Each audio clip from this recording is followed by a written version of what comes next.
et après tu peux. Voilà, maintenant tu peux commencer. Bechavod. Top. Regarde si ça marche chez toi. Si ça marche, c'est bon signe. Shalom Arav Ackerman, ça marche chez moi de mon côté, c'est bon. Shalom Arav C'est bon, c'est bon. Ackerman,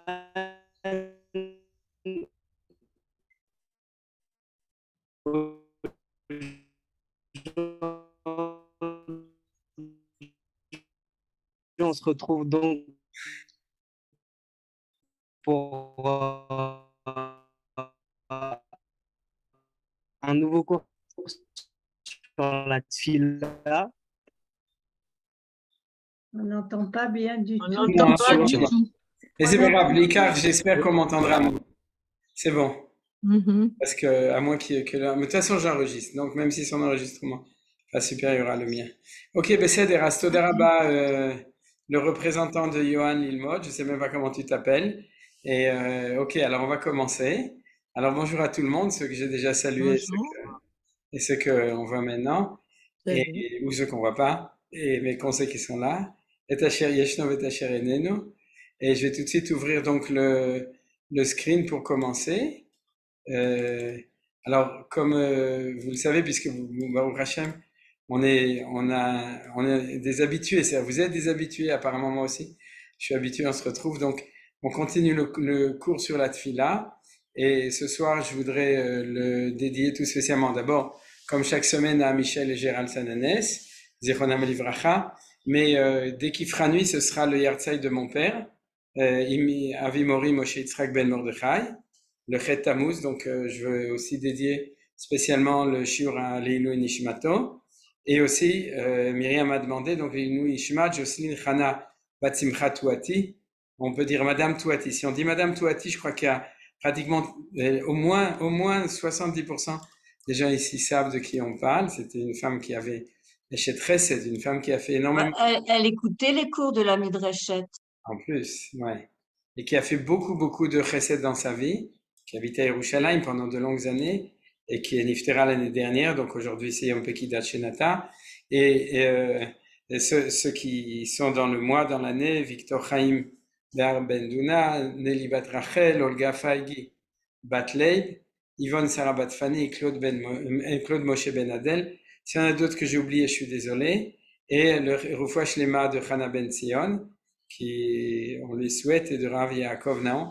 Bien entendu, Kol HaPtsuim, Sheniftseu al Yedei Me'achablim Bechol Makom Ve'akom, Shakadosh Baruch Hu Yishlach Lahem Refoua Shlema. Alors une fois qu'on a fini avec tout ça, je dis en rigolant, le cours est déjà fini, mais le temps qu'on le fasse, je vous rappelle qu'on est dans le Olam à Beria, c'est-à-dire le troisième, et au niveau des termes simples, on est dans Kriyat Shema au Birkoté. Alors on avait vu cette photo pour voir que le Olam Abriya, d'après mon explication, correspondait au parochet qui séparait le Kodesh du Kodesh à Kodashim. Donc vous avez ici le Kodesh et derrière le Kodesh à Kodashim. Et ce qu'on avait vu qui était le plus important, alors on va directement passer à la fin, ce qu'on avait vu qui était vraiment le plus important, c'est que tout est autour de Kriyat Shema, et que le mot le plus important, c'est Hashem Echad, et que le Olam Abriya, et ça c'est un enseignement de Manitou, le Olam Abriya, c'est le monde de l'unification des valeurs, de l'unité des valeurs. Et je dois vous dire que je suis extrêmement, en citant Manitou, je suis ému parce que j'ai trouvé des résumés à moi, vous voyez, qui datent de bien longtemps. Et là, j'ai une feuille de papier qui est Mipi Arav Ashkenazi Shlita, et qui était un cours qu'il avait fait par Shad Vaetranan au Bet Knesset au Geffen à Efrat. Et il y a une grande marloquette pour savoir si c'était pas son dernier shiur qu'il a donné en public avant qu'il soit niftar, c'est-à-dire l'année où il est niftar Manitou. Et d'après ce que moi je croyais que c'était le dernier. Il y en a qui disent qu'il a donné encore un shiur, il était très malade, qu'il a donné encore un shiur après autre part. Il y a une marloquette dessus. Mais en tout cas, Zachiti, je me souviens, c'était à Seuda Shlishit de Parashat Vaetranan de cette année, qui donnait cours, et j'ai rouvert, et en fait le cours qu'il a fait, c'est sur le premier paragraphe de Kriyat Shema, en parlant justement de l'unité des valeurs, c'est-à-dire le Yichud, et il a repris cette unité entre le chesed, la gvura et la tiferet, c'est-à-dire que les deux valeurs qui sont à droite, à gauche, et ensuite la valeur médiane qui s'appelle la tiferet. Alors, Bezrat Hashem Bli Neder, j'ai pas eu le temps vraiment de bien reprendre le texte de Manitou, mais si Dieu veut, la semaine prochaine, on l'étudiera ensemble, c'est-à-dire je vous transmettrai ce qu'il a dit donc je vous dis, un de ces derniers shiurim sur un sujet qui lui tenait bien entendu à cœur. Alors, reprenons, on a étudié le premier verset du Shema la semaine dernière, et ce qu'on n'a pas étudié, c'est tout d'abord pour terminer ça, c'est Baruch Shem Kevod Malchuto L'Olam Vaed, qui n'apparaît pas dans le texte de la Torah et qui apparaît dans le texte de la Tfila. Alors si vous voulez, excusez-moi, je fais un petit peu je me promène entre le texte de la Tfila et le texte du Chumash. Ici, vous voyez, après qu'on dit Shema Yisrael Hashem Elokeinu, Hashem Echad, Baruch Shem Kevod Malchuto L'Olam Vaed. Alors, qu'est-ce que rajoute cette phrase de Baruch Shem Kevod Malchuto L'Olam Vaed dans notre lecture du Shema au niveau des Kavanot, parce que je ne vais plus reprendre la première phrase vu qu'on a consacré un shiur entier la semaine dernière rien que sur la première phrase, sur la phrase du Shema, et donc on va expliquer cette phrase. Alors tout d'abord, cette phrase a plusieurs aspects intéressants. Le premier, c'est que ça ne fait pas partie de la Torah, c'est-à-dire que c'est une phrase qui est rajoutée à l'intérieur, alors que a priori elle interrompt entre le premier verset du Shema et le reste du premier paragraphe du Shema, et Rambam Maïmonide, dans son enseignement sur l'Ilchot Fila, nous le fait remarquer. C'est-à-dire que les Chachamim ont fait une entorse au fait que c'est pas interdit, mais pourquoi interrompre au milieu d'un texte pour ajouter cela? Et la deuxième question qui est très intéressante, c'est pourquoi est-ce que Baruch Shem Kevod Malchuto L'Olam Vaed, on doit le dire à voix basse. Et la vérité, c'est qu'il y a deux cas où on ne le dit pas à voix basse. Le premier, c'est à Yom Kippourim, comme vous savez, c'est-à-dire que le jour de Yom Kippourim, quand on fait le Shema, on dit Baruch Shem Kevod Malchuto L'Olam Vaed à haute voix, et dans les cours que j'ai fait sur Yom Kippourim, j'avais eu l'occasion de l'expliquer vu du côté de Yom Kippour. Et le deuxième cas que vous connaissez pas, ou si vous le connaissez si vous vous souvenez, parce que je l'avais aussi enseigné, c'est au Beth Amikdash. C'est-à-dire, au Beth Amikdash et sur le Harabait, on dit Baruch Shem Kevod Malchuto L'Olam Vaed au lieu de dire Amen. C'est-à-dire quand il y a une bracha, et donc du coup on prononce cette phrase de Baruch Shem Kevod Malchuto L'Olam Vaed à voix haute lorsqu'on prie sur le Harabait, et donc ou encore plus dans le Beth Amikdash, et donc il faut comprendre qu'est-ce que ça signifie. Alors dans les textes plus profonds, on appelle ça Shema Yisrael Yichuda Ilaha et Baruch Shem Kevod Malchuto L'Olam Vaed Yichuda Teta. C'est-à-dire Yichud, c'est l'unification, et c'est ce qu'on étudiait la semaine dernière. Le fait que ce texte est construit sur l'unification des valeurs, on avait vu droite, gauche, milieu, etc. Et Baruch Shem Kevod, c'est aussi un Yichud, donc une unification, et qui s'appelle le Yichud d'en bas. Il y a le Yichud d'en haut et le Yichud d'en bas. Alors en fait, ça va nous permettre de comprendre, en tout cas, pourquoi est-ce qu'on ne prononce pas à haute voix tout le temps.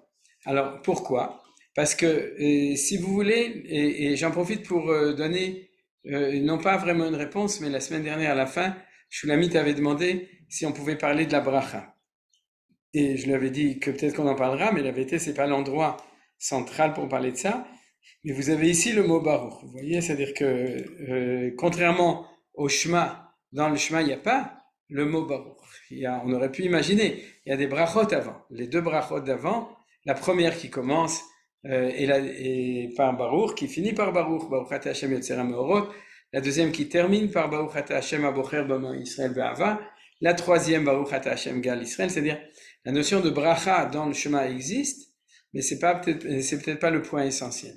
Maintenant, donc ici, dans ce Yichud, on a là, et ensuite on a en fait trois mots qui veulent dire plus ou moins la même chose. Parce que la Malchut, on va commencer par la Malchut. La Malchut, c'est la révélation de Hachem dans le monde ici en bas. C'est-à-dire que c'est aussi pour ça que la sphira la plus basse des 10 sphirotes s'appelle la séphira de Malchut. J'imagine que la plupart des gens maintenant, vous connaissez ça, vous êtes des bons élèves de Torah Venitou, etc. Donc, lorsqu'on dit Baruch Shem Kevod Malchuto, on voit ce mot de Malchut qui n'apparaissait pas dans le Shema lui-même. Maintenant, ce qui est intéressant, c'est que Kevod et Shem sont un petit peu des synonymes de Malchut. Pourquoi? Parce que vous savez qu'il y a une notion du Kavod Amelech, c'est-à-dire il y a une notion du respect des parents, mais une notion du respect du roi. Kavod Malchut, c'est quelque chose qui est essentiel. Alors, on peut dire c'est parce que le roi l'impose, ou parce que le peuple désire qu'il y ait un Kavod Malchut. On l'a vu quand il y a eu le sacre du dernier roi en Angleterre, où il y avait Kavod Malchut. Les gens qui ont pu le voir, pour ceux qui ont vu les photos un petit peu de ce qui s'est passé. Mais donc, il y a une notion qui s'approche, et dans les livres, en tout cas, on explique que cette notion du Kavod est liée avec cette notion de Malchut, c'est-à-dire, et la notion de Shem aussi. Pourquoi? Parce que la notion du Shem, c'est le nom, c'est la manière dont une personne, et ça peut être une personne, ça peut être la divinité, ça peut être aussi même, enfin, quand un objet, c'est-à-dire quand on lui donne un nom, c'est comme ça qu'il est perçu par nous. C'est-à-dire que Dieu, Hachem, Akadosh Baruch Hu, il a une essence, et son nom, c'est qu'il est connu. C'est-à-dire, lorsqu'on dit qu'il a un nom, c'est qu'on dit qu'il est connu. Et en fait, alors je vais vous expliquer tout, pour pouvoir bien tout comprendre, c'est que ce qu'on dit ici, c'est qu'on exprime le fait que profondément, la présence de Akadosh Baruch Hu est permanente sur terre. Et c'est ce qu'on appelle le Olam Va'ed. Vous voyez la fin, le Olam Va'ed de manière éternelle. Le problème, c'est que tant que d'autres prennent son Kevod et sa Malchut, comme par exemple l'Angleterre, ce qu'elle a fait là-bas, quand elle a fait une cérémonie religieuse dans une église, en sous-entendant que le Kevod à Malchut de Hachem se trouve dans leur église, et ça a été le cas pendant 2000 ans, mais en fait, c'est ce qu'on avait vu dans le Rashi de la semaine dernière. Alors, on va le reprendre. Oh, je suis désolé. Il est ici, mais... non, on le regardera tout à l'heure. Je vais vous le citer par cœur et ensuite on le reprendra. Rashi avait donné une explication de Shema Israël en disant comme ça. Si vous vous souvenez bien, on avait vu 3 explications. Il avait dit, écoute Israël, Hachem qui est actuellement notre Dieu, mais qui n'est pas connu ou qui est même refusé par les autres nations dans le monde, et même combattu, viendra un temps où Hachem sera Echad. Vous vous souvenez que c'est l'explication de Rashi, hein?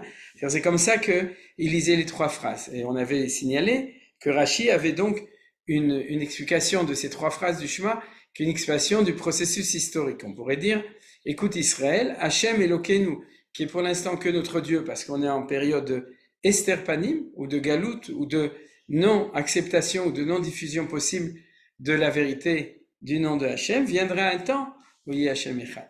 Alors en fait, le Baruch Shem Kevod Malchut Olam Va'ed exprime le fait que Hachem Echad. Et Rashi amène un pasuk. Il dit comme il est marqué, Vaya Hachem le Melech al kol haaretz. Alors je vous le cite par cœur, c'est pour ça que je voulais le regarder, mais vous le connaissez. C'est ce qu'on dit à la fin de Alenu Shabeach. Venema, Vaya Hachem le Melech al kol haaretz. Bayom hahu yeh Hachem Echad ou Shemo Echad. Alors, comment Rashi traduit? Il dit, il va arriver un temps où Hachem sera le roi de toute la terre. Bayom hahu, en ce jour, Hachem sera Echad et son nom sera Echad. Donc il y a une différence entre Hachem Echad ou Shemo Echad. Vous comprenez bien, d'accord? Alors la réponse est comme ça. C'est-à-dire que tant qu'on n'est pas arrivé à la période messianique où le nom de Dieu sera connu dans le monde comme celui qui dirige le monde, c'est-à-dire que le monde reviendra ou viendra à la connaissance du Dieu d'Israël, il le reconnaîtra comme le Dieu du monde. Pendant ce temps, entre-temps, son nom n'est pas Echad.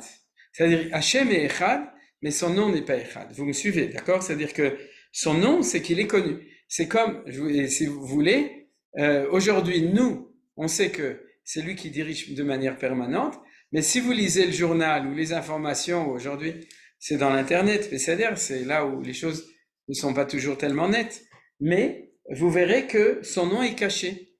C'est-à-dire qu'on ne parle pas au nom de Hachem. Donc son Shem n'est pas là.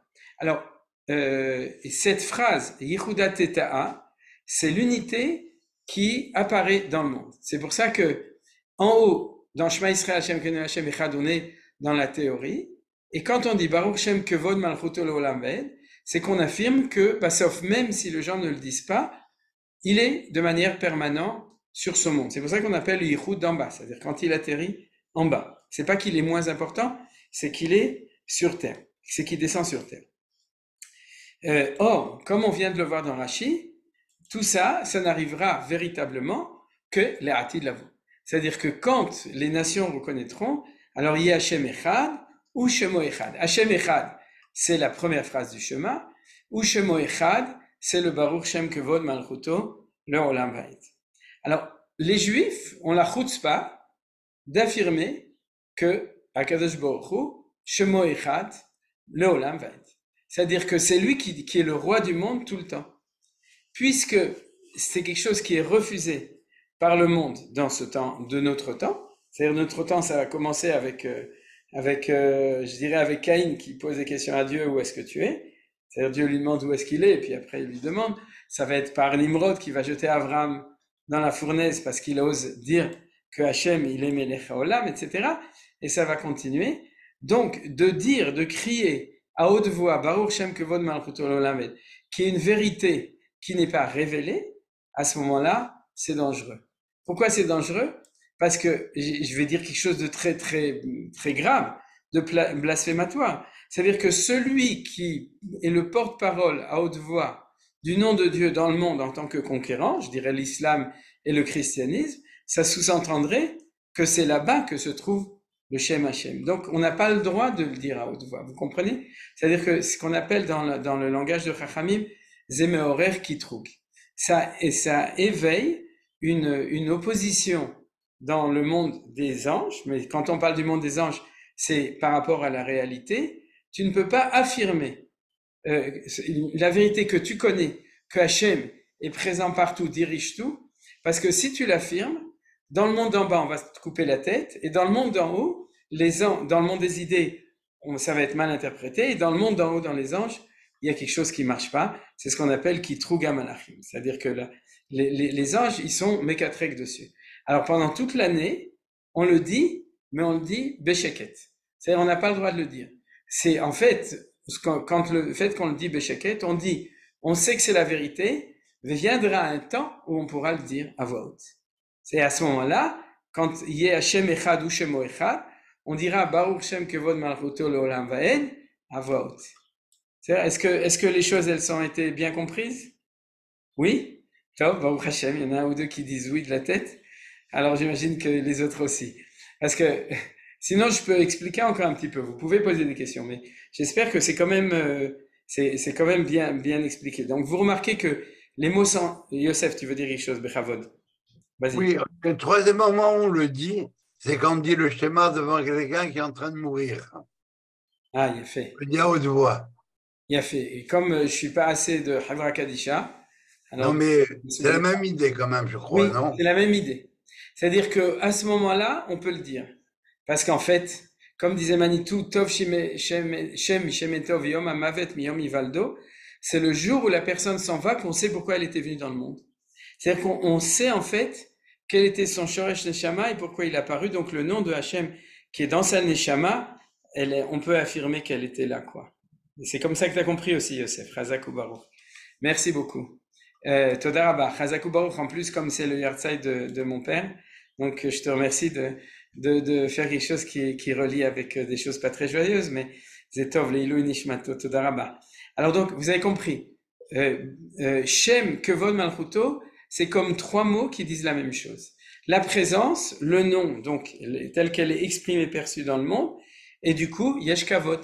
Il y a un Kavod, et c'est le rôle du Malchut du roi, c'est de donner l'honneur, donc le poids à la présence de quelque chose de connu et de reconnu. D'ailleurs, vous savez qu'en hébreu, le mot kavod, c'est même mot que kaved, d'accord? Je parle pas de la foi, hein, du foie, mais je parle du kaved de lourd. C'est-à-dire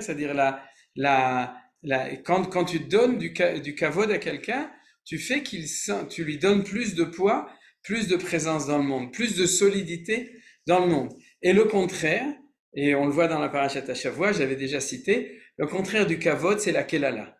C'est pas le zilzoul, et la vérité oui, parce que zol, ça veut dire bon marché, c'est-à-dire le zalzel. Mais la kelala, c'est le rendre inexistant, puisqu'il est kal, c'est-à-dire les kalel. Il y a des mots plus graves, c'est ceux qui sont à paracha, comme la or ou bien la kov, ce qu'il y a dans Bezrat Hashem, peut-être j'en parlerai jeudi, mais en tout cas, les kalel, c'est rendre l'existence ou la réalité pas importante. Alors c'est ce que le monde fait depuis des années sur le peuple juif, sur notre Dieu, en tant que Dieu d'Israël. Je ne parle pas du Dieu de la Bible tel qu'ils l'ont pris, mais le Dieu Éloqué Israël.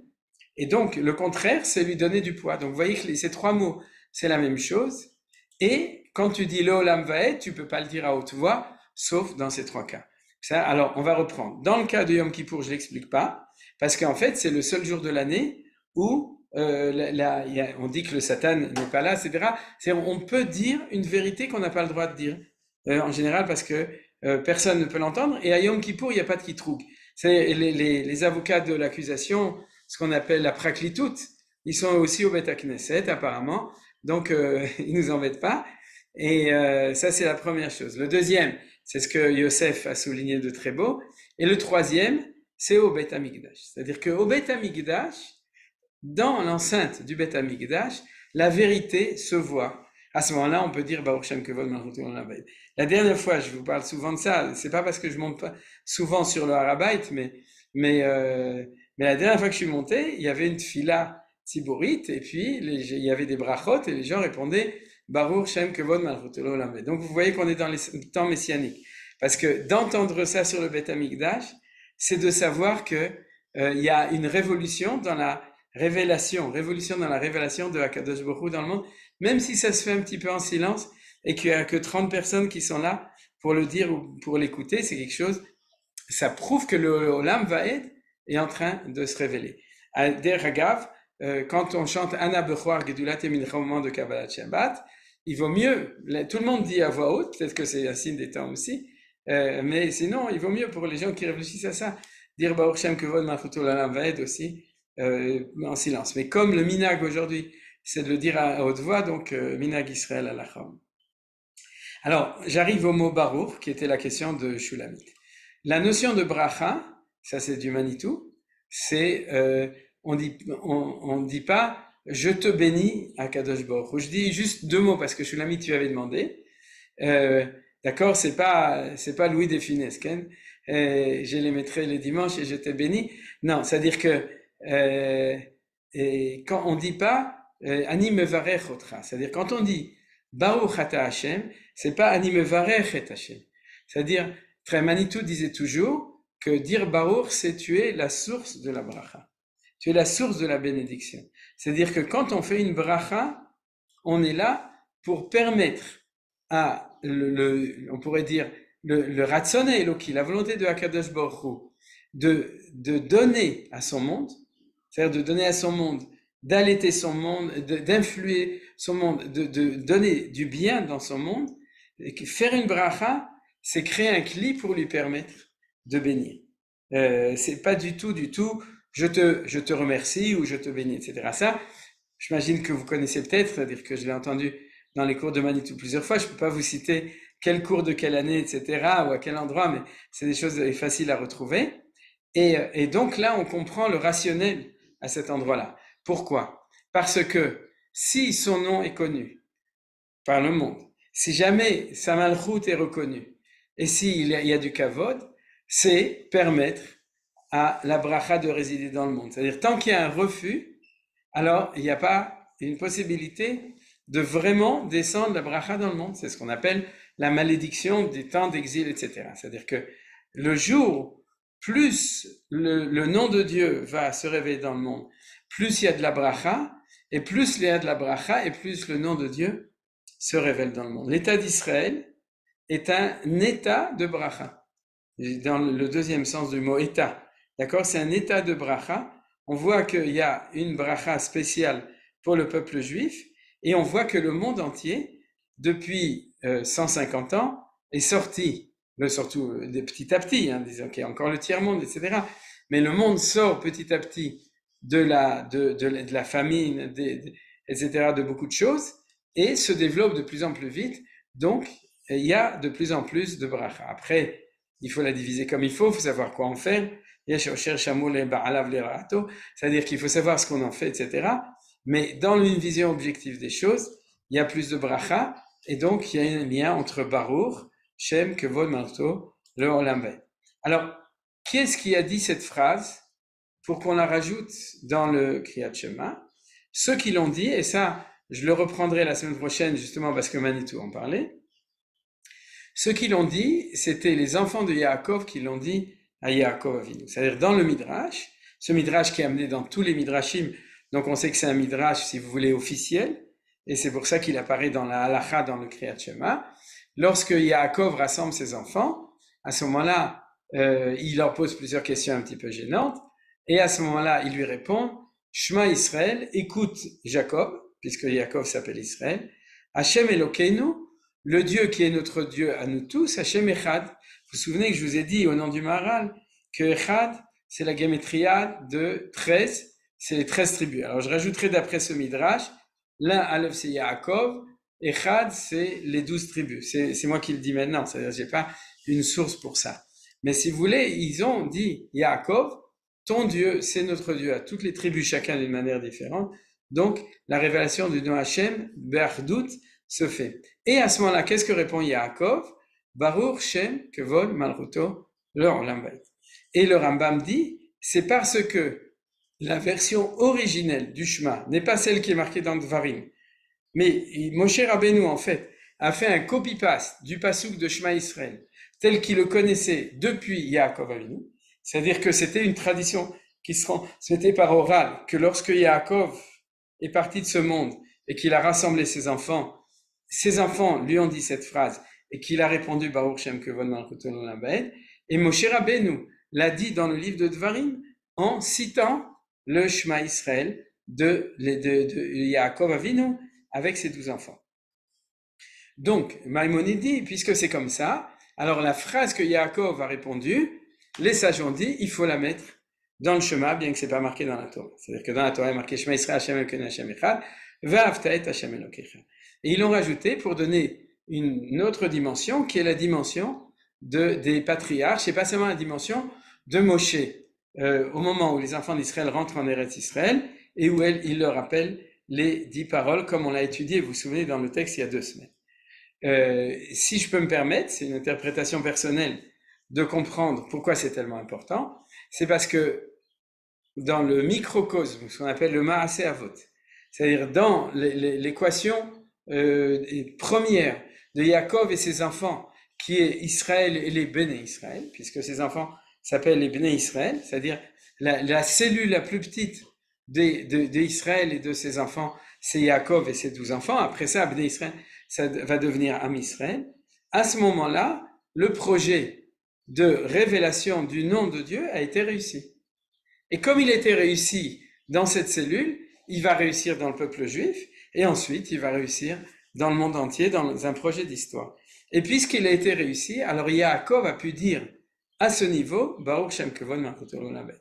Et de même qu'on a vu qu'il y a des moments spécifiques où on a le droit, on peut le dire à haute voix, comme on a dit Yom Kippour, Bet Hamikdash, au moment de la Yetziat Neshama, il y a un 4e événement qui est le premier, historique, qui est le moment où Yaakov est Nifta, d'ailleurs, Yosef, ça relie au moment de la Ptira, c'est-à-dire, mais c'est quelque chose de tout à fait spécifique, c'est-à-dire que quand Yaakov rassemble ses enfants, il s'avère qu'il y a l'unité qui est ici dans le monde, par le fait que, on pourrait dire comme ça, par le fait que les 12 enfants de Yaakov, Nosim et Mitato, ils portent sa couche mortuaire dans ce cas-là, puisque c'est comme ça que ça s'est passé qu'ils l'ont enterré en Eretz Israël, Nosé Amita. Et comme ça a été comme ça, alors il y a eu une affirmation en petit, c'est-à-dire pas de manière dans le projet le grand, mais dans un moment de l'histoire, il y a eu révélation de ça. Voilà. Alors, si vous n'avez pas de questions ou de besoin de demande d'éclaircissement en plus, alors on va passer au verset suivant. Je repasse dans le texte de la Torah, tout simplement parce que on l'étudie avec le commentaire de Rashi sur la Torah. Alors, Je m'excuse, Menachem, oui, je peux me permettre. J'ai tous les matins, tous les soirs, j'ai le même problème. Quand je fais le schéma, ouais. c'est quoi la kavana? Alors j'ai l'impression que je bégaye. Ok, Hachem et Elokeinu, c'est le même.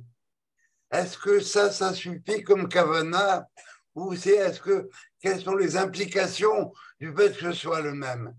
Exemple, quand on dit Balourdaï Anaïmet, Manitou nous explique que c'est pour enlever le côté absurde de la chose. Mhm. Alors, qu'est-ce qu'on ajoute quand on dit Hachem et Elokeinu, quel que soit le type de lecture qu'on veut faire? Regarde, parce que c'est le cours que j'ai fait la semaine dernière. J'étais là. Alors, Mais c'est quoi la kavana? La kavana, quand je dis Hachem et lui, c'est le même. So what? Et après? alors, je sais pas, j'y arrive pas à comprendre ta question. Parce que disons, les da'ati pour toi, la kavana la plus normale, c'est comme je l'ai écrit ici, c'est Yichud Amidot, c'est-à-dire Hachem ici, c'est Chesed, ou tout le côté du Chasadim, et Elokeinu, c'est tout le côté des Gvurot, et Havaya, c'est le côté du Yichud. Oui. Yeah. J'ai envie de répondre. Très bien, c'est le même. Tu me le dis 3 fois par jour. Et après, qu'est-ce que ça implique pour moi dans ma vie? Alors, c'est ça que je pense, c'est que ça implique d'être, et c'est ça qu'on va voir quand on va développer premièrement aujourd'hui, du premier paragraphe du chemin, ensuite des 3 paragraphes du chemin et ensuite des 3 brachot. Parce que je te dis tout de suite, c'est le scoop, c'est que on va retrouver les 3, donc droite, gauche, ou Chesed, Gvura et Tiferes, on va le retrouver dans la suite du chemin, on va le retrouver dans les 3 paragraphes du chemin, et on va le retrouver ensuite dans les 3 brachot du chemin. Mais chaque fois, on va voir qu'il va y avoir un élargissement du concept à toute la vie. C'est-à-dire que, en fait, ce que tu sais dans ta vie, dans la vie du peuple juif, dans la vie du monde, dans ce que tu étudies dans la Torah qui est lié avec cette notion-là, tu le mets au moment où tu le dis, aujourd'hui, le matin ou le soir, tu le mets à cet endroit-là. C'est-à-dire que tu vas pas faire le même yichud le soir que le matin et tu vas pas le faire aujourd'hui comme tu l'as fait hier. C'est ça que je pense qu'on peut donner comme explication à Shava le Chol Nefesh. Merci. Et je sais, peut-être quand j'aurai un petit peu avancé, alors peut-être j'aurai donné réponse à tes questions et sinon, eh ben, on la reprendra. Tu me diras à nouveau parce que j'ai pas complètement compris en fait. Peut-être parce que moi je suis avec ma tfissa, Maria, la manière dont je vois les choses. Donc, quand je l'aurai expliqué, peut-être que j'en aurai La semaine dernière, tu nous as parlé de la kavana, quand on dit Shema Israël. C'est qu'on se trouve, on écoute les 2 premiers commandements que Hachem a révélés aux hommes. Et il faut se mettre dans cette position, dans cette kavana, d'après ce que tu nous avais expliqué la semaine dernière. Et qu'à la fin, le Echad, c'est quand la révélation arrive sur terre. je me souviens plus que j'ai dit ça. Ah bon? Alors, c'est sans doute que, et à force de dire beaucoup de choses, si, dans l'explication de Rashi peut-être, mais dans l'explication que j'avais donnée, il y avait aussi le Ramchal, peut-être que dans l'explication, non, dans l'explication du Ramchal, c'était que, top, il faut reprendre les choses. On Oui. pourrait s'éloigner des cavanotes. Moi, je voudrais étudier. Oui. Mais c'est-à-dire, mais de toute façon, bah, sauf quand on avance, quand on dit kavanot, hein, on parle pas des kavanot des Mekoubalim, on dit ce qui peut permettre à chacun de mieux rentrer dans quelque chose. En fait, c'était le cri de Hachema de Yosef, c'est-à-dire de dire qu'est-ce que je mets dedans. Alors, Bezrat Hashem, j'espère que malgré tout ce que j'ai dit la semaine dernière, ça permet de mieux comprendre les choses. Et maintenant, on va continuer dessus avec le verset suivant. Regardez dans le verset suivant. Alors, tout d'abord, je pense que si vous voulez, je ne sais pas si vous êtes demandé comment on passait du Shema Israël au passouk d'après. C'est-à-dire, est-ce que tout simplement Akadosh Baruch Hu, il a sauté du coq à l'âne, c'est-à-dire qu'il avait donné un premier passouk qui est le Shema Israël, qui est tellement important, et après il va nous dire encore une chose et encore une chose et encore une chose, ou bien est-ce que au contraire, c'est comme si Akadosh Baruch Hu dans la suite nous faisait le Pérouche Rashi du premier verset. C'est ça que je vais vous montrer. C'est-à-dire que si vous voulez, le premier paragraphe du Shema va être l'explication du premier passouk de Shema. Ce qui d'ailleurs explique dans la Gemara de Brachot la demande jusqu'à combien, il y a plusieurs opinions dans la Gemara, jusqu'à combien on doit être mechaven le sens. Vous vous souvenez qu'on avait dit que dans le Shema, la halacha va au plus simple, c'est-à-dire qu'il suffit d'être mechaven, c'est-à-dire de penser au sens des mots sur le premier passouk, donc celui de Shema Israël. Il y a d'autres opinions qui n'ont pas été reconnues pour la halacha, qui disent non, il faut aller jusqu'à la fin du premier paragraphe du Shema, ou même jusqu'à la fin du deuxième paragraphe du Shema. Vaut mieux pas que je vous le dise parce que ça va un petit peu sûrement vous angoisser si vous dites qu'il faut absolument penser au sens, etc. Mais comme je vous ai dit, rassurez-vous, la halacha, c'est que les chachamim ont fixé ça au minimum, c'est-à-dire le premier passouk. Mais si on comprend qu'il y a un développement, alors ça peut expliquer les choses. Alors lisons le passouk suivant. Va'afta et Hashem Elokecha bechol levavcha uvechol nafshecha uvechol meodecha. Alors regardez, c'est intéressant parce que il y a ici de nouveau trois choses. Et là, ça va pas d'après mon expérience, ça va pas aller dans le sens de droite, de gauche et du milieu, mais autrement. Mais vous remarquez quand même que c'est intéressant. C'est pour ça que je l'ai marqué comme ça. 29-46. Tu dis, Ve'afta et Hashem Elokecha, 2 points. Tu vas aimer Hashem, Elokecha, d'ailleurs, Hashem Elokecha, c'est celui qu'on vient de dire, Hashem Elokeinu, c'est-à-dire qu'Akadosh va dire, tu as dit Hashem Elokeinu, donc Ve'afta oto, bechol levavcha, uvechol nafshecha, ou vechol meodecha. Alors, qu'est-ce que ça veut dire ça? Il y a le Rashi qui dit, alors bien entendu, vous imaginez bien que les Chachamim se sont rendus compte qu'à priori, il faut comprendre la différence entre Lev, Nefesh et Meod, d'accord? Puisque sinon, ça a l'air d'être une répétition. Tu vas aimer. Alors, je sais qu'on a tous grandi avec la traduction en français, donc on ne réfléchit plus. C'est comme au clair de la lune, on ne sait pas ce que ça veut dire, mon ami Pierrot, mais tu aimeras ton Dieu de tout ton cœur et de toute ton âme et de tout ton pouvoir. Je crois que c'est comme ça qu'on disait au Talmud Torah ou quelque chose comme ça.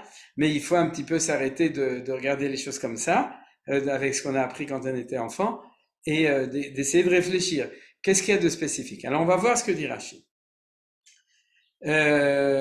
Tout d'abord, on va le lire. Exécute Ve'afta, exécute ses paroles par amour. Celui qui agit par amour ne ressemble pas à celui qui agit par crainte. Celui qui sert son maître par crainte, si celui lui complique la tâche, il le délaissera et s'en ira. Ça, c'est le Sifri. Alors, c'est un Sifri qui est révolutionnaire et qui est très moderne parce qu'il dit que Avodat Hashem, ça doit se faire par Ahava et pas par Ira. Or, c'est un petit peu bizarre parce que dans le fond, Akadosh Baruch Hu, il veut la Ahava et la Ira. Il veut la crainte et l'amour. Ça se retrouve dans plein d'endroits et ça se retrouve tout simplement dans la bracha de Ahavat Olam, c'est la bénédiction Avaraba qui est avant, où on prie à Hachem, on lui demande V'yached levavenu le'ahava ou l'ira et shemecha, ou et shemar, ça dépend des girsaot, c'est-à-dire, et aide-nous à faire un yichud, V'yached levavenu le'ahava ou l'ira. Donc, il y a une contradiction entre ce Rashi et entre ce qu'on dit une minute avant, qui sous-entendrait que la ira c'est pas bien. Et c'est pas vrai que la ira c'est pas bien. Mais c'est vrai que Rashi nous dit de faire attention. C'est-à-dire, c'est le Sifri, hein, c'est pas Rashi, c'est une source qui est beaucoup plus ancienne. Le Sifri, c'est le commentaire des Tanaïm, c'est-à-dire avant la Gemara, des Baalei HaMishnah sur la Torah. Et le Sifri nous dit, fais attention, quand tu utilises uniquement un langage de crainte, alors tu risques de retrouver avec un enfant ou un élève qui va claquer la porte.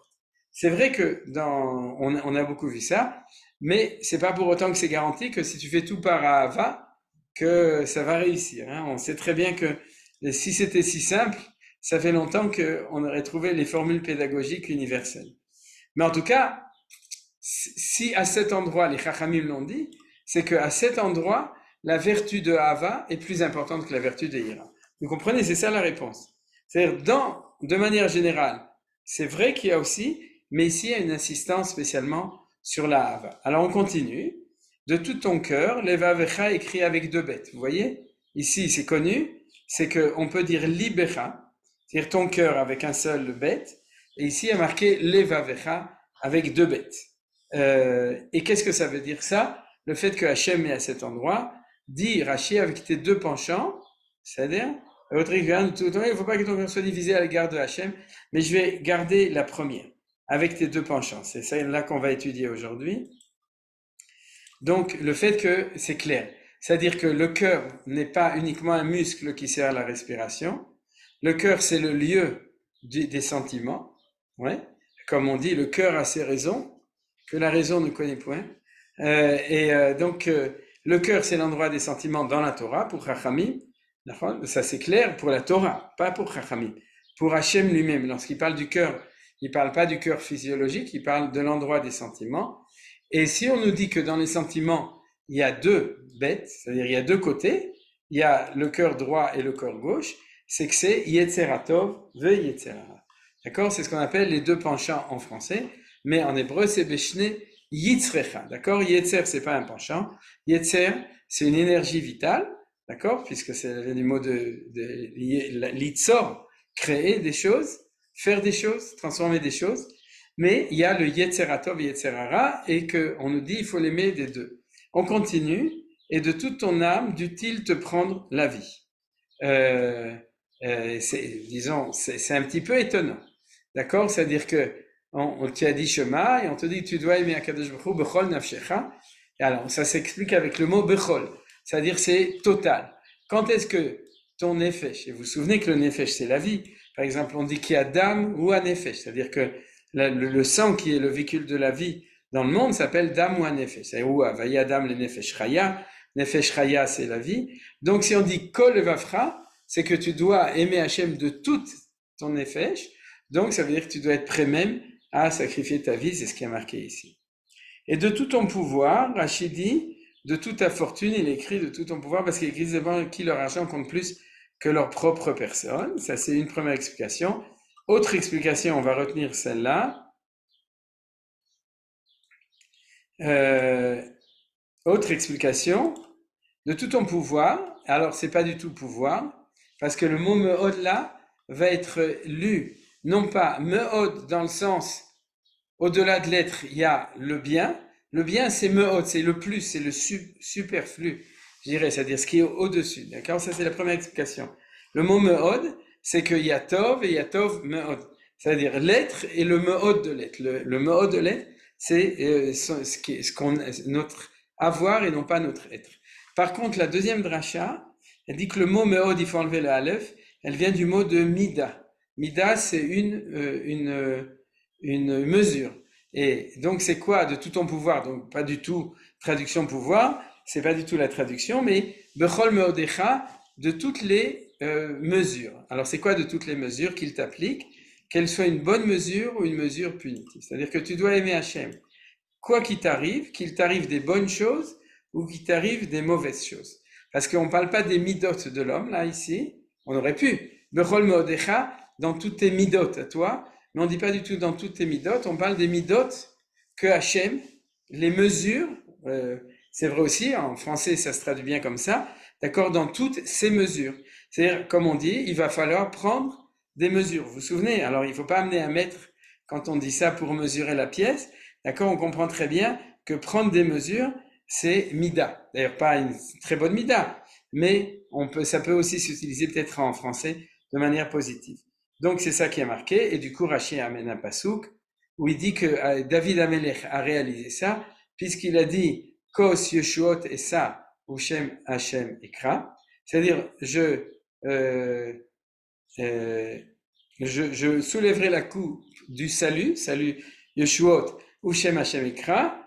Et il y a marqué Tzara V'yagon Emtsa Uveshem Hashem Ikra. Ça, c'est de nouveau un texte dans Brachot. Tzara v'yagon emsa, c'est dans le Hallel, uvshem Hashem ekra. C'est-à-dire que je sois dans le tzara, le malheur, yagon, et le désespoir, je vais traduire comme ça, je ne sais pas exactement comment on traduit.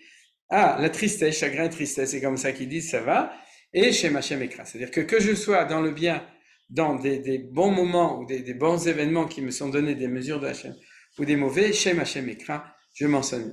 Alors, si on traduit selon l'explication du Rashi que j'ai retenue, puisque Rashi en amène 2 au premier et 2 au dernier, c'est tu aimeras Hashem Elokecha dans ton Yetzeratov Yetzerara, même s'il prend ton âme, et quelles que soient les choses que Hashem te met sur toi. Alors, je vais expliquer les choses comme ça.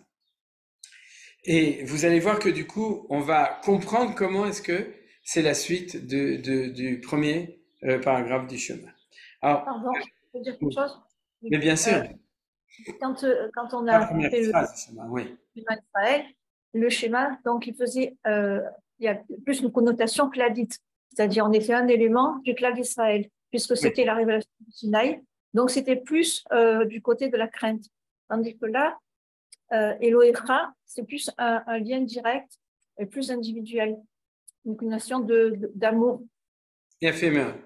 C'est-à-dire que tu dis que la ira et la hava, ils étaient là.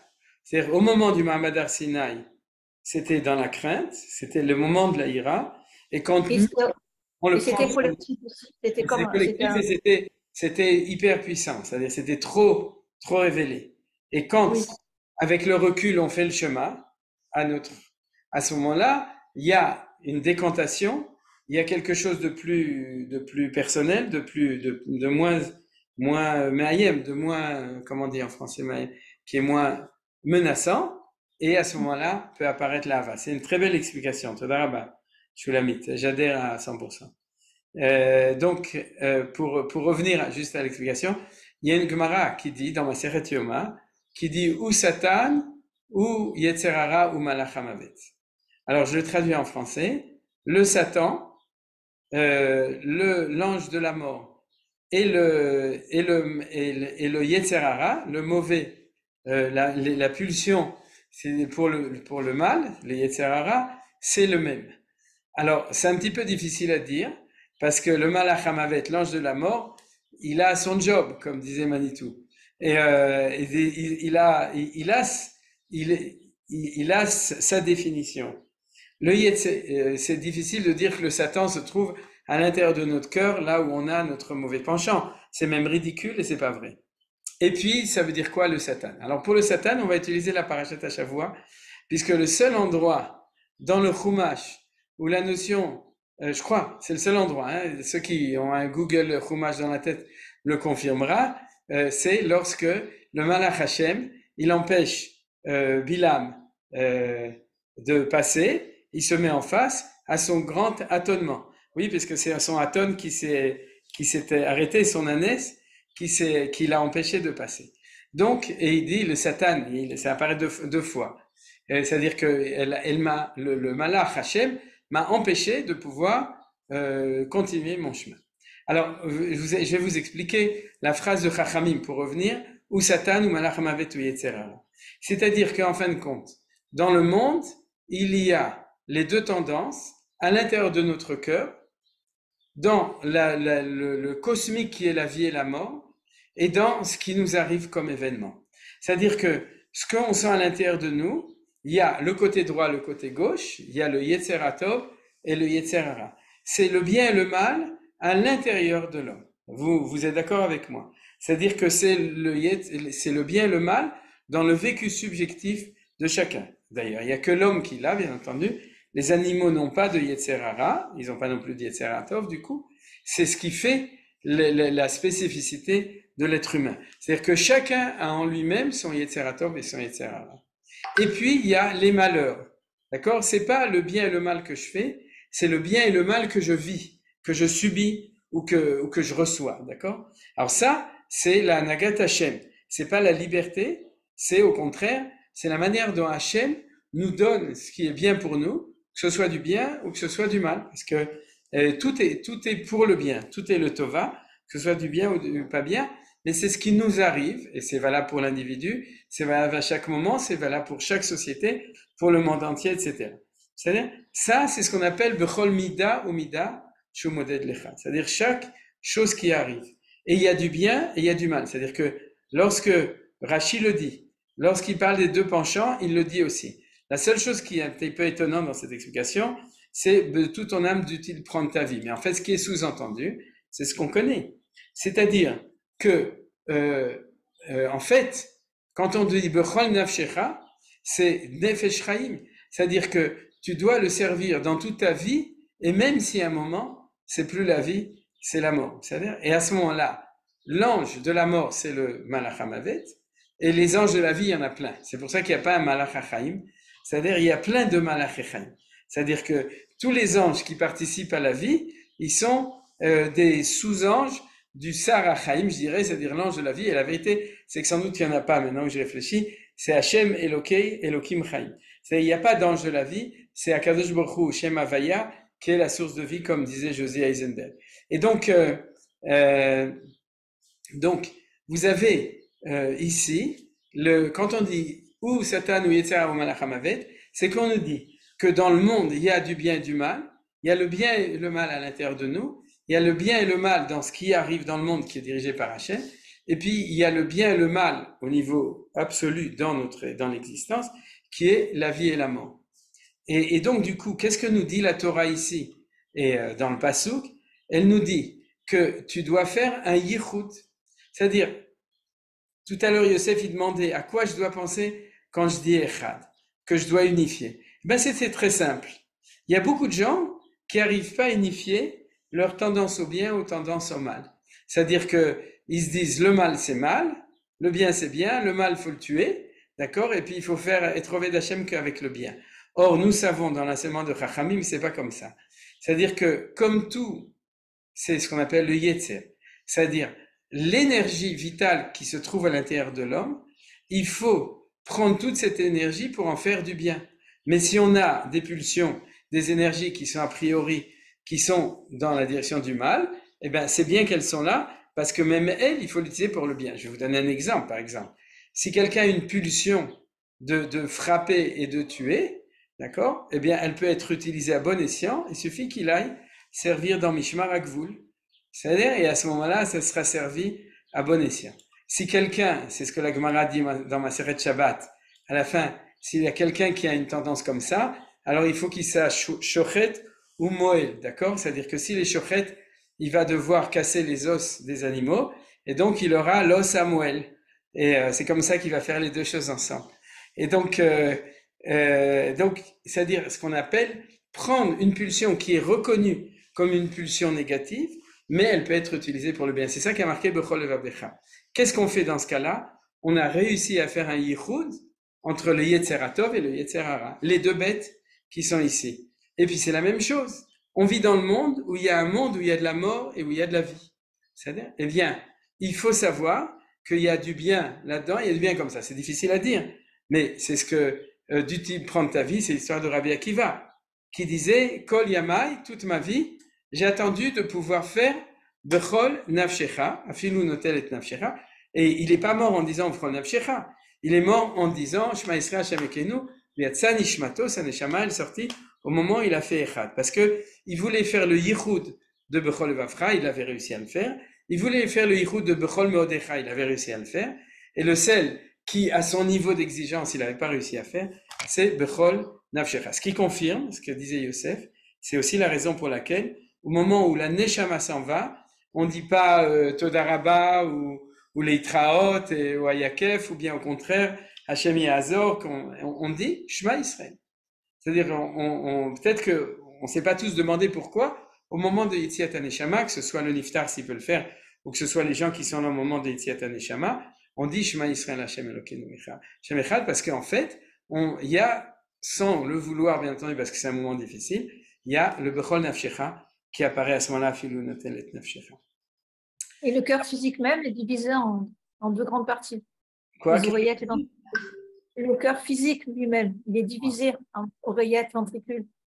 Oui, c'est-à-dire que lui-même, il a ce mouvement, exactement. Voilà. C'est-à-dire qu'il a un mouvement de droite et de gauche, etc.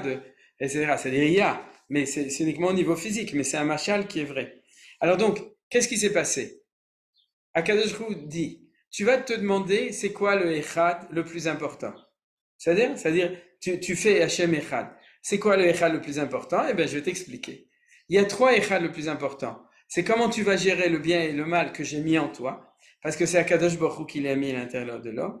tu vas devoir gérer, dans le sens du yichud, unifier le bien et le mal qui t'arrive.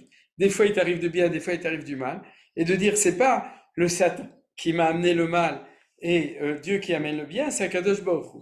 D'ailleurs, comment on voit de la Parashat Shavua? Parce que comme je l'ai dit, Bechol Mida ou Mida, c'est ce qui nous arrive de l'extérieur. En principe, selon pure justice, c'est en fonction de ce qu'on a fait, mais c'est pas si simple. Il y a le mérite des pères, il y a l'exigence de la génération, il y a énormément de choses. Mais qu'est-ce qui fait le Satan de Bilam? Il l'empêche d'aller dans son chemin.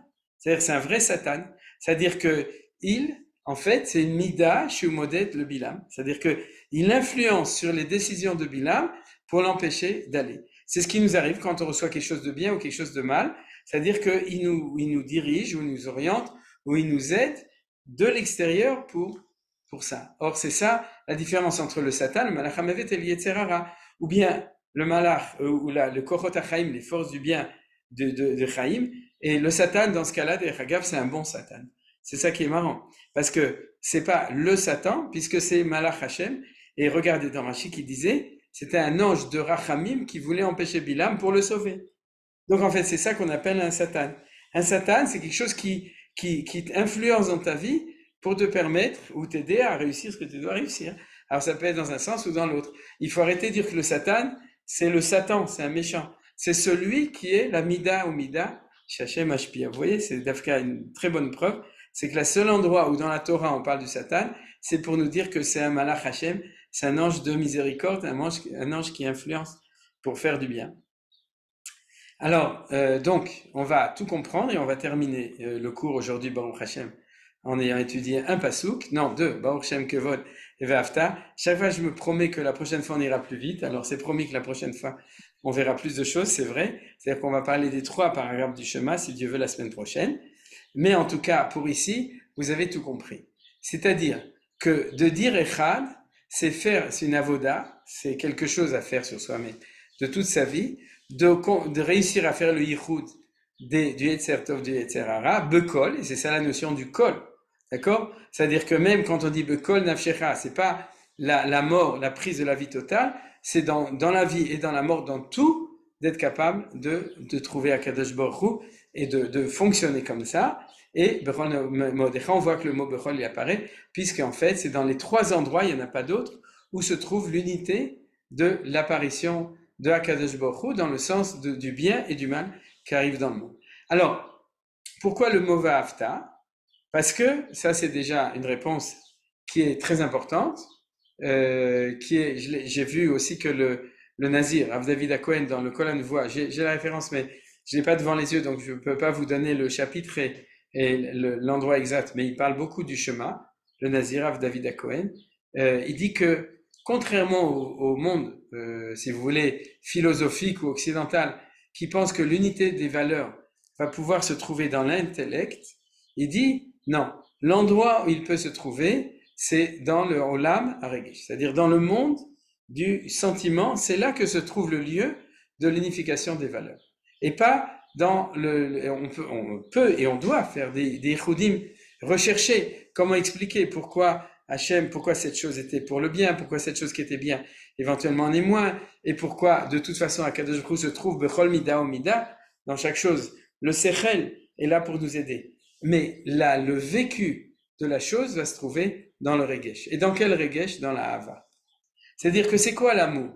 Ouais, vous savez que tout le monde demande ce que c'est que l'amour. C'est-à-dire, dans Bechol Nafshecha, c'est la mort, c'est pas l'amour. Mais c'est en italien. Mais l'amour, c'est l'unification de 2 valeurs contraires. C'est le masculin et le féminin, c'est le chesed et le gvura, c'est le yetzer hatov et yetzer hara, c'est le midat tova et midat ra'a, c'est chaim vemavet, c'est-à-dire ces choses-là. Comment tu vas réussir à créer une synthèse possible lorsque tu es dans ta relation vis-à-vis de Akadosh Baruch Hu, dans une relation de Hava? Et je vous rappelle qu'en Gematria, le mot Ahava a comme valeur numérique 13, qui a la même valeur numérique que le mot Echad. Vous savez, hein, c'est-à-dire Ahava et Echad, c'est la même chose. Mais c'est pas par hasard. Parce que aimer quelqu'un, c'est pas lui amener des fleurs. Aimer quelqu'un, c'est pas espérer qu'il va nous faire le ménage et qu'il va nous laver notre linge ou qu'il va nous faire la cuisine. C'est-à-dire, aimer quelqu'un, c'est être capable de réunir des gens ou des valeurs qui, a priori, sont difficiles à réunir. C'est-à-dire parce que c'est des valeurs différentes.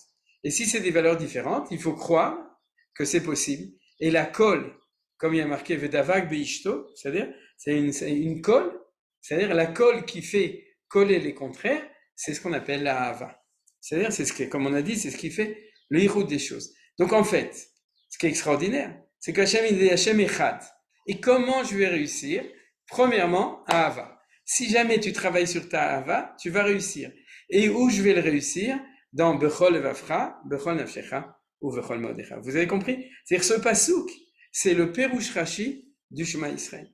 C'est pas quelque chose de nouveau, c'est l'extension pour t'expliquer en fin de compte qu'est-ce que Akadosh Baruch Hu nous avait dit. Alors c'est pas limitatif, c'est ce que j'ai dit à Yosef, c'est-à-dire on va avoir encore d'autres Yichudim, mais c'est le premier dans Akadosh Baruch Hu, il nous parle, extraordinaire. Il nous parle de la base de toute la Emouna, d'accord, de toute la Emouna de Yichud, parce que les vrais Yichudim, c'est de réussir à unifier des contraires inconciliables qui sont la lumière et l'obscurité, ben Kodesh lechol, ben Or lechoshech, ben Israël amin, ben Emoshel le c'est-à-dire des contraires qui sont difficiles à concilier, et Rachid nous les a donnés au nom de Chazal, qui sont ces trois-là. Regardez ce qui est extraordinaire.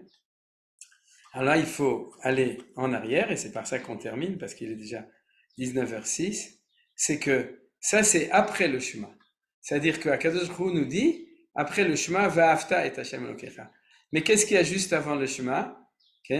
Li'achetcha be'ava, ou le'ava et shemecha, ba'uchat Hashem, abocher ba'amu Israël, be'ava. Et la bracha commençait par Ahavat Olam ou Ahavat Rabba. C'est-à-dire, il y a une différence. Ça, on te dit Akadosh Baruch Hu ou Ohevotra. Vous voyez, regardez le nombre de fois. Et c'est marqué clairement, Li'achetcha be'ava, ou le'avet shemecha, ba'uchat Hashem, abocher ba'amu Israël, be'ava.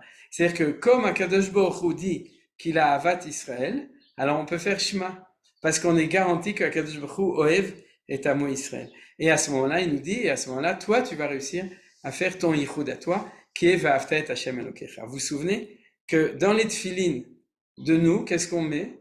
On met le Shema. On dit Va'afta et Hashem Elokecha, les deux dernières parashiot, et aussi Vayem Shamoa la Hava. Et dans les tefilin de Akadosh Baruch Hu, qu'est-ce qu'il y a marqué? Il y a marqué Abocher b'amo Israël be'ava. C'est pas exactement marqué comme ça, mais la Gemara elle demande quels sont les parchemins par lesquels Akadosh Baruch Hu il arrive, par quel chemin, donc les parchemins, il arrive à Israël, et c'est Abocher b'amo Israël be'ava. Donc en fait c'est extraordinaire. C'est-à-dire que la phrase du chemin, maintenant vous comprenez le premier Rashi qu'on a vu, c'est-à-dire Eve Ohev Oto be'ava, c'est il y a de la ira. Mais si tu veux réussir à comprendre l'unification des contraires, il faut que tu sois non pas dans l'intellect ou dans la ira, mais tu dois être dans la hava qui va te permettre d'unifier les contraires. Et les deux premiers contraires les plus grands, c'est Akadosh Baruch Hu qui est Bocher b'amo Israël be'ava, et c'est Israël qui est Bocher b'Akadosh Baruch Hu be'ava. Toda rabba. Merci pour l'écoute. J'espère que ça vous l'écoute pas trop. Oui. Ouais. Qu'est-ce que tu veux lui dire? Mais on t'entend pas, Annette. Il faut que tu ouvres le micro. Merci de nous avoir permis d'écouter. Toda rabba, Tania. C'est un plaisir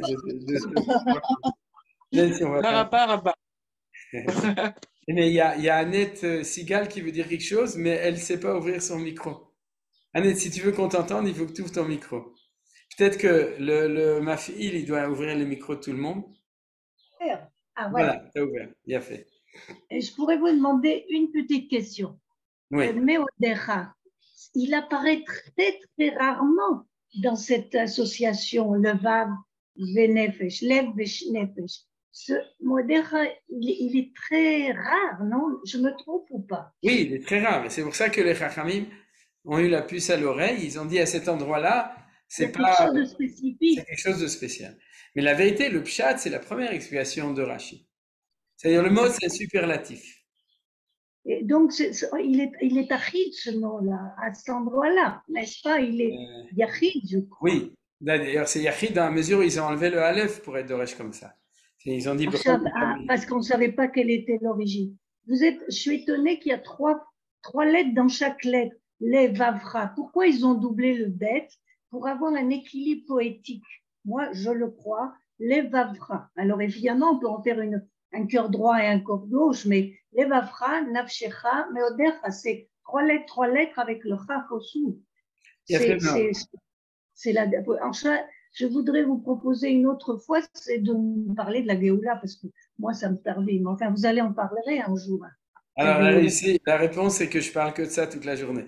Donc si une fois je parle d'autre chose, c'est pas grave. Dans les shiurim de Parashat Shavua, je parle que de ça, et même dans les autres. Oui, je vous suis, mais ça me travaille beaucoup cette Géoula. Il doit nous sauver de quoi exactement? À chaque fois, je me pose. Alors, la réponse, c'est que c'est le troisième paragraphe du Shema et la troisième paragraphe qui est égal à Israël. C'est-à-dire que le troisième paragraphe du Shema, il est sur Zechel Yetziat Mitzrayim, et la dernière bracha du Shema, c'est égal à Israël. Donc, il faut un petit peu de patience. Oui, j'ai ça. 3 ans, si Dieu veut. Non, on va y arriver. On s'arrête mi-juillet, c'est-à-dire on a encore 2 semaines. Et si Dieu veut, j'espère, réussir à terminer le Olam Abriya, c'est-à-dire le Shema et ses brachot jusqu'à ce moment-là, pour que comme ça, l'année prochaine, on commence après les Chagim, parce qu'avant les Chagim, en général, on fait plutôt sur les Chagim, mais qu'on commence mamash sur la Hamid. Merci beaucoup. Donc, tu recevras une réponse. Encore une question? Je dois signaler que c'est la fête de fin d'année de mon fils David Zvi, qui étudiait à la Mechina de Chemdat Yehuda, et c'est ça que vous voyez derrière le paysage, c'est Bikata Yarden, je ne sais pas si vous arrivez à voir, parce que c'est sur une hauteur au-dessus, et qu'elle s'appelle Chemdat Yehuda sur le nom de Manitou, Yehuda Ashkenazi. Le Ravi Non Madar a fondé qui était un élève de Manitou, a fondé cette Mechina sur le nom de Manitou, qui est son maître, et Chaim Rothenberg vient à Mesirut Nefesh, parce que c'est 2 heures de route, c'est à côté de Hamra, malheureusement c'est des noms que vous connaissez, c'est-à-dire il fait 2 heures de route aller, 2 heures de route chaque semaine de retour, pour donner à des jeunes de 18 ans des shiurim pour lui enseigner Manitou. Donc je suis fier de dire que ce soir, le shiur il est de Midrashet, non, Chemdat Yehuda, dans la Mechina de Chemdat Yehuda. Zéou, est-ce que quelqu'un veut poser quand même une question? Non? Personne? Top. Alors, Bezrat Hashem, Vakasha Marlène, et Bezrat Hashem, on se retrouve quand on se retrouve, ou jeudi ou. Jeudi, Bezrat Hashem. Jeudi, tu dis, mais moi je suis pas sûr que ce que je dis, c'est ce que tu dis. Mais bon, Bezrat Hashem. Yom Hamishi. Yom Hamishi, voilà, c'est ça. Merci beaucoup. Alors, on se retrouvera Bezrat Hashem. Toujours bebriut ou besimcha. Amen. Amen.